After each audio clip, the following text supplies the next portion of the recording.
Hey, how can I playfully tease my cats without causing them any harm? Because you're bad at it. Cats, just like people, prefer to play with someone who knows what they're doing.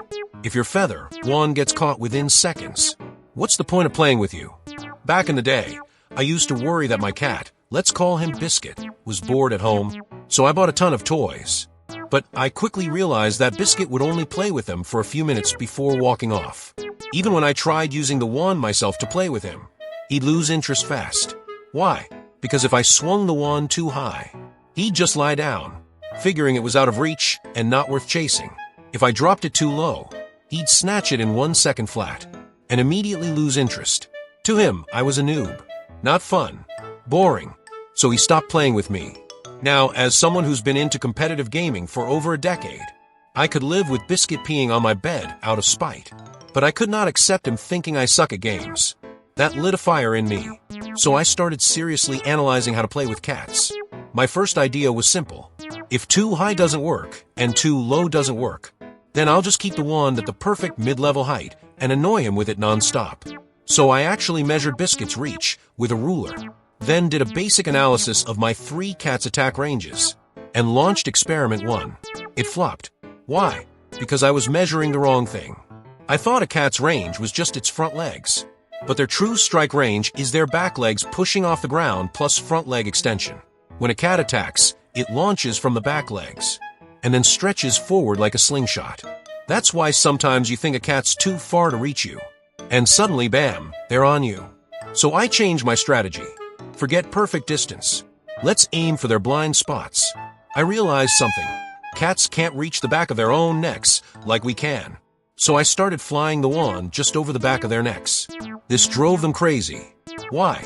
That area's right behind the ears, so they can hear it clearly, but they can't quite grab it. It's like having a mosquito buzz around your ear, but you can't swat it. It's maddening. And it worked like a charm. My 3 cats, Biscuit, Noodles, and Momo, went bananas. They couldn't grab it with their paws. They couldn't reach it with their mouths. And their heads just kept spinning in circles trying to track it. But they still couldn't catch it. I was thrilled. Until the cats evolved. Yep, they started developing counter-strategies. First was Noodles. To block the wand from reaching his neck, he'd flop completely flat on the floor. To eliminate the blind spot, sometimes he'd even roll into a corner, pressing his back against the wall. So I couldn't get behind him at all. Then there was Momo. She's a stats monster. Big body, long reach, powerful legs, and wide coverage. If she got even 1 claw on the wand, it was over. I've had to throw away at least 4 or 5 broken wands thanks to her. Her strategy? Stay just out of range, study my movements, and then make 1 big lunge from the outside in. No blind spots, no mercy. And finally, Biscuit.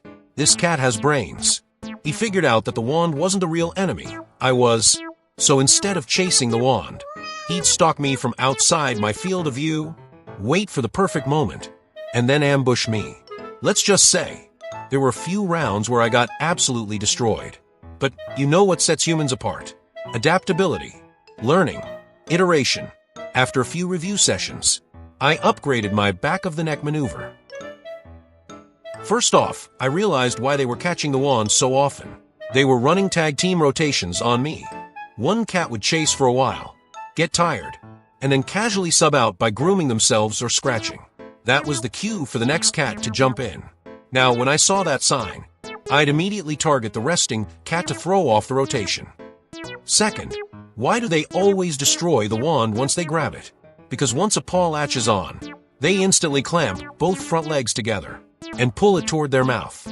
Once the teeth are on it, it's game over. But I found a trick. Cat claws point inward. So if you pull along the direction of the claws, you can slip out before it hits the danger zone. Third, right after a cat lands from a jump, there's a short window where they can't jump again.